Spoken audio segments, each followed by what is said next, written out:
காஞ்சிபுரத்தில் விஜய் அவர்களுடைய மக்கள் சந்திப்பு கூட்டம் நடந்து முடிந்திருக்கு. ஜனநாயகன் திரைப்படத்தினுடைய ட்ரெய்லர் காட்சி வெளியீடு போலவே அந்த மக்கள் சந்திப்பு நிகழ்ச்சி இருந்தது.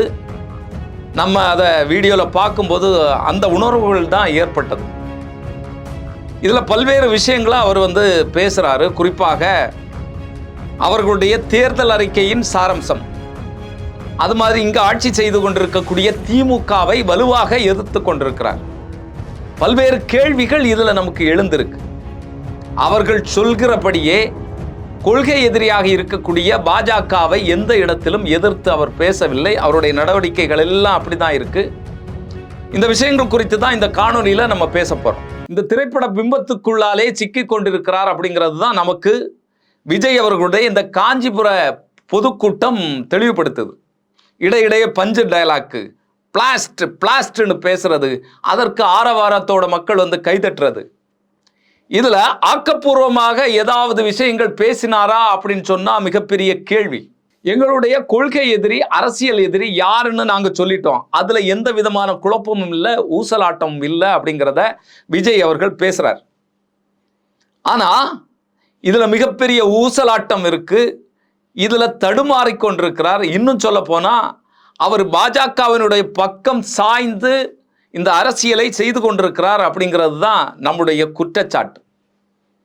இவர் என்ன சொல்றாரு, இந்த பாலாறு, காஞ்சிபுரத்தில் ஓடக்கூடிய பாலாறு ஆற்றை நாசப்படுத்திட்டாங்க. அதுல ஏகப்பட்ட மணல் கொள்ளை, 4760 கோடி ரூபாய்க்கு அளவுக்கு ஊழல், 22,70,000 மெட்ரிக் டன் அளவுக்கு மணலை கொள்ளையடிச்சிட்டாங்க. நீங்க திமுகவை குற்றப்படுத்துங்க, அதுல மாற்று கருத்தே இல்லை. ஆனா திமுக இப்போ ஆட்சியில் இருந்து 4 வருடங்கள் தான் ஆகிறது. அதற்கு முன்னால் இங்க ஆட்சிக்கு இருந்தது யாரு? அதிமுகவும் இருந்திருக்கு, திமுகவும் இருந்திருக்கு. அப்போ இதுல மறந்தும் கூட நீங்க அதிமுகவை எதிர்க்கவில்லை. ஏன் நீங்க எதிர்க்கல? நீங்க சொல்லக்கூடிய அத்தனை விஷயங்கள் இங்க உங்களுடைய தேர்தல் அறிக்கையில நீங்க சொல்லக்கூடிய ஒரு விஷயத்தை நான் எடுக்கிறேன். தமிழகத்தில் அரசு மருத்துவமனையில் பயம் இல்லாமல் போகணும், அப்படி ஒரு நிலையை நாங்கள் உருவாக்குவோம் அப்படின்னு சொல்றீங்க. நீங்கள் சொல்றதுல உண்மை இருக்குமானால் அதற்கு பொறுப்பேற்க வேண்டியது அதிமுகவும் திமுகவும். ஆனா நீங்க சொல்ற மாதிரி இல்லை. இன்னைக்கு மக்கள் அதிகமாக நம்பி போகக்கூடிய, இலவச மருத்துவம் வழங்கக்கூடிய, இந்தியாவிலே சிறந்த மருத்துவ சேவையை தரக்கூடிய மாநிலமாக, அரசு சார்ந்து செய்யக்கூடிய மாநிலமாக தமிழக அரசு தான் இருக்கு. இது மத்திய அரசாங்கத்தினுடைய அறிக்கையிலே தெளிவுபடுத்தப்பட்டிருக்கக்கூடிய விஷயம். சரி, இன்னும் வர்றேனா, நாங்கள் சிஏஏ கட்சி ஆரம்பிக்கிறதுக்கு முன்னாலே எதிர்த்தோம் அப்படின்னு நீங்க பேசுறீங்க. இன்னைக்கு என்ஆர்சி, குடியுரிமை சரிபார்ப்பு விஷயத்தை மத்திய அரசாங்கம் செய்து கொண்டிருக்கு. தேர்தல் ஆணையம் மூலமாக ஒவ்வொரு மாநிலத்திலையும் இவங்க எஸ்ஐஆரை நடைமுறைப்படுத்தப்பட்டு கொண்டிருக்கிறாங்க. இதுல நம்முடைய குடியுரிமையை சரிபார்க்கக்கூடிய வேலை இந்த தேர்தல் ஆணையத்துக்கு கிடையாது. ஆனா அதை சரிபார்த்து கொண்டிருக்கிறாங்க அப்படிங்கிறது உங்களுக்கு மிக தெளிவாக தெரியும். அதற்கு எதிராக நீங்க என்ன செஞ்சீங்க? ஒரு அறிக்கை விட்டீங்களா? இல்லை என்றால் அதற்கு எதிராக ஒரு போராட்டம் நடத்தினீங்களா? வக்ஃப் சட்டத்துக்கு எதிராக நாங்க போராடினோம், நாங்க உச்சநீதிமன்றம் போனோம்ங்கிறத நீங்க மார்தட்டி சொல்றீங்க. ஆனா இன்னைக்கு முழுக்க முழுக்க பாஜகவுக்கு சாதகமான அரசியல் நிலைப்பாட்டோடு உங்களுடைய செயல்பாடு இருக்கிறது. இந்த எஸ்ஐஆருக்கு எதிராக நீங்க மாநிலத்தில் இருக்கக்கூடிய அத்தனை மாவட்டங்கள்லையும் போராட்டம் நடத்துறீங்க. ஆனா உங்களுடைய போராட்டத்தில் மறந்து கூட பாஜகவை எதிர்க்கவில்லை, தேர்தல் ஆணையத்தை நீங்க எதிர்க்கல. யாரோ யாரோ எங்களுடைய வாக்கை திருடுவது யாரோ யாரோ யாரோ, இந்த பாட்டு ஸ்டைல் எல்லா இடத்துலையும். அப்ப நீங்க தெளிவா இருக்கீங்க, பாஜகவை எதிர்க்க கூடாது, நம்ம முதலாளிகள் மனநோகும்படியாக நம்ம பேசக்கூடாது. இதுலயே உங்களுடைய ஊசலாட்டம், நீங்க யார் சார்பாக இங்க வேலை செய்றீங்க அப்படிங்கிறது மிக தெளிவாக தெரிகிறது. அது மாதிரி நீட் தேர்வு, திமுக அரசு வந்த உடனே நீட் தேர்வை ரத்து செய்வோம், அதற்கான வேலைகளை செய்வோம்னு சொன்னீங்க. எங்க செஞ்சீங்க? மக்களை ஏமாத்து கொண்டிருக்கிறீங்க அப்படிங்கிறத நீங்க குற்றம் சாட்டாக வைக்கிறீங்க. நீட் தேர்வுங்கிறது தமிழகத்துக்கு மட்டுமல்ல, இந்தியாவுக்கே அது ஒரு கெடுதல். மாணவர்களை கொன்னுட்டு இருக்கு. அது தேவையில்லாத ஒரு ஆணி அப்படிங்கிறது தான் நம்மளுடைய நிலைப்பாடு. தமிழகத்தில் இருக்கக்கூடிய அத்தனை அரசியல் கட்சிகளும் இதைத்தான் பேசுகிறது. ஆனா இந்த நீட் தேர்வு விஷயமாக நீங்க என்ன போராட்டம் முன்னெடுத்தீங்க? அதுதான் கல்வியை மாநில பட்டியலில் கொண்டு வரணும் அப்படிங்கிறது நீங்க பேசுறீங்க. இது எல்லாருக்குமே தெரியும். எல்லாருக்கும் தெரியாததல்ல. புதுசாக நீங்க ஆலோசனை வழங்க வேண்டாம். ஆலோசனை வழங்குவதோட உங்களுடைய வேலை முடியல. களத்தில் இறங்கி நீங்க என்ன போராட்டங்களை இதற்காக மேற்கொண்டீங்க? மக்கள் சார்பாக நிற்கிறேன்னு சொல்லக்கூடிய நீங்கள் எந்தெந்த வகையில் மக்கள் பிரச்சனைகளுக்காக களத்தில் நின்னீங்க அப்படிங்கிற கேள்வி இருக்கு. இப்ப பரந்தூர் விமான நிலையத்துக்கு எதிராக போராட்டம் நடத்தினீங்க. அதற்கு பிறகு உங்களுடைய நடவடிக்கை என்ன? அது மாதிரி இங்க இருக்கக்கூடிய பல்வேறு திட்டங்களுக்கு நிதி வழங்கல மத்திய அரசாங்கம். பிரதமர் மோடி அவர்கள் வந்துட்டு போனார். நம்ம விளையாட்டாக சொல்லுவோம், பிரதமர் வரும்போது ஏதாவது ஒரு திட்டம் இங்க கட் ஆகும். அவர் வரும்போது மெட்ரோ ரயில் சேவை மதுரைக்கு கோவைக்கு கிடையாது அப்படிங்கிறத மத்திய அரசாங்கம் அறிவித்து விட்டது. இதுல உங்களுடைய நிலைப்பாடு என்ன? மத்திய அரசாங்கம் தமிழ்நாட்டை வஞ்சிக்கிறது. இதை எதிர்த்து ஒரு கண்டன குரல் உங்கள்கிட்ட வந்திருக்கா? இதை விடுவோம். சில நாட்களுக்கு முன்னால இந்த கவர்னர் பிரச்சனையில மசோதாக்களை நிறைவேற்றுவதில் கவர்னர் எடுக்க வேண்டிய முடிவு, கால அவகாசம், இதை குறித்து ஒரு கேஸ் உச்சநீதிமன்றத்தில் நடந்துட்டு இருந்தது. இதுல தமிழக அரசுக்கு எதிராகவே உச்சநீதிமன்றம் மாநிலங்களுக்கு எதிராக ஒரு தீர்ப்பை கொடுத்திருக்கு. ஒரு வழிகாட்டுதல் நெறிமுறையை சொல்லியிருக்காங்க. இது மாநிலங்களுக்கு எதிரானது. இந்த மக்கள் விரோத சட்டம் அப்படிங்கிறது தான் இதை சொல்லணும். ஏன்னா மக்கள் தேர்வு செய்யக்கூடிய எம்எல்ஏக்கள் மக்களுக்காக ஒரு திட்டத்தை முடிவு செய்து ஒரு மசோதாவை நிறைவேற்றும் போது அதை அரசியல் காழ்ப்புணர்ச்சி காரணமாக சுய அரசியல் நோக்கங்களுக்காக அதை செயல்படுத்த விடாமல் அந்த மசோதாக்களை தள்ளி போடுறது, அதில் முடிவெடுக்காமல் இருக்கிறது, இது மிகப்பெரிய சிக்கலாக இந்தியா முழுவதும் ஓடிக்கொண்டிருக்கிறது.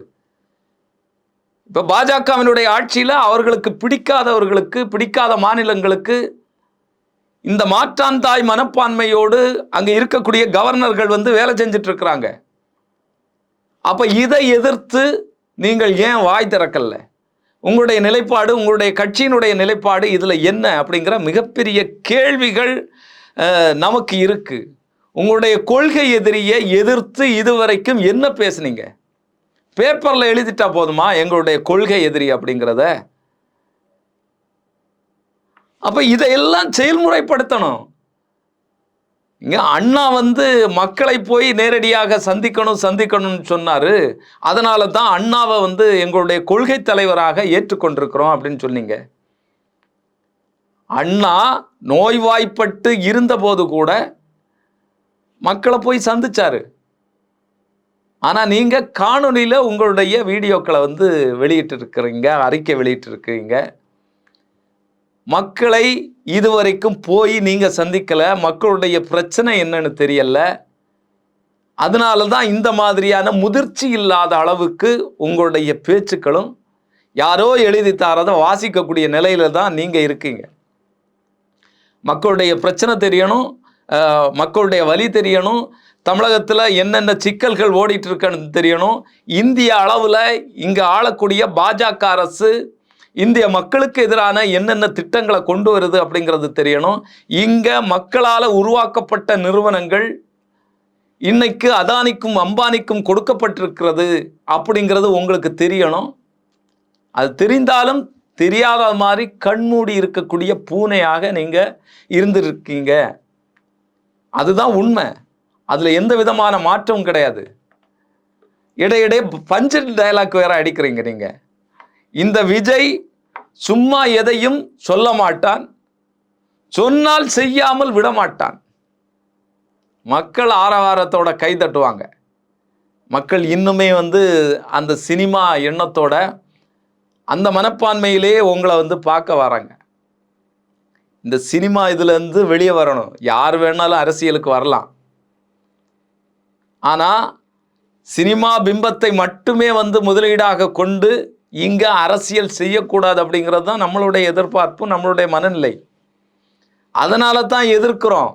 வாய்க்கால் வரப்பு சண்டை கிடையாது, கொள்கை ரீதியான எதிர்ப்பு தானே தவிர வேற எதுவும் கிடையாது. நீங்களே நல்ல விஷயங்களை செய்யும்போது, நல்லபடியாக மக்களுக்கு பணி செய்யும்போது, இங்கே இருக்கக்கூடிய அரசியலை, இங்கே நடக்கக்கூடிய மக்கள் விரோத செயல்பாடுகளை எதிர்க்கும் போது உங்களுக்கான ஆதரவு பெருகும், எல்லா இடத்துலேருந்தும் பெருகும். ஆனால் நீங்கள் திமுக ஆட்சியில் நடந்ததை மட்டும் எதிர்ப்போம், கோவை பாலியல் வன்கொடுமை விஷயத்தை பேசுகிறீங்க, அண்ணா யூனிவர்சிட்டியில் மாணவிக்கு நடந்த அந்த பாலியல் வன்கொடுமை விஷயங்களை பற்றி பேசுகிறீங்க, ஆனால் பொள்ளாச்சி விஷயம் பற்றி ஏன் நீங்கள் பேச மறுக்கிறீங்க? இதற்கு முன்னால் அதிமுக ஆட்சியில் நடக்கலையா? அப்போது உங்களுடைய குறிக்கோள், உங்களுடைய எண்ணம் எல்லாம் ரெடியாக இருக்கு. நீங்கள் அதிமுகவை அகற்றிவிட்டு, இன்னும் சொல்லப்போனால் அதிமுகவினுடைய பெருந்தலைவராக இருந்த எம்ஜிஆர் அவர்களை அந்த இடத்திலிருந்து நகர்த்திட்டு அதற்கு மாற்றாக உங்களை கொண்டு நிறுத்துறீங்க. இந்த பொதுக்கூட்டம் முழுவதும் நீங்கள் எம்ஜிஆரை குறித்து பேசுகிறீங்க. அந்த இடத்துல உங்களை பொறுத்துற மாதிரியான ஒரு துணியில தான் இந்த விஷயங்களை எல்லாம் பேசுறீங்க. இன்னும் அதிமுக காரர்கள் உங்களுக்கு ஓட்டளிக்க வேண்டும், ஓட்டு போட வேண்டும் அப்படிங்கிற எண்ணம் உங்களுக்கு இருக்கு. நீங்களும் எம்ஜிஆர் மாதிரி ஆகிடலாம் அப்படிங்கிற ஒரு மனப்பான்மை, ஒரு கற்பனை உலகத்தில் சிக்கிட்டு இருக்கீங்களோ அப்படிங்கிறது என்ன தோணுது. எம்ஜிஆர் செஞ்ச வேலைகளை செய்யணும், எம்ஜிஆர் களத்தில் எப்படிப்பட்ட நபர்களை தன் கூட வச்சிருந்தார் அப்படிங்கிறது தெரியணும், இந்த விஷயங்கள் எல்லாம் தெரியணும். இந்த அரசியல் எல்லாம் இதில் பண்ண வேண்டியதாக இருக்கு. ஆனால் அதெல்லாம் விட்டுட்டு இன்னைக்கு இந்த விஷயங்கள் எல்லாம் நீங்கள் பேசியிருக்கீங்க. அது மாதிரி தேர்தலில் உங்களுடைய தேர்தல் அறிக்கை, அதனுடைய சாரம்சம் இது சிறுபிள்ளைத்தனமாக இருக்கு. ஏற்கனவே திமுக அரசு மகளிருக்கு 1000 ரூபாய் உதவித்தொகை கொடுக்கிறத நீங்க எதுக்குறீங்க? உங்களுடைய கட்சி எதிர்த்து ஆர்ப்பாட்டம் நடத்துது, போராட்டம் நடத்துது.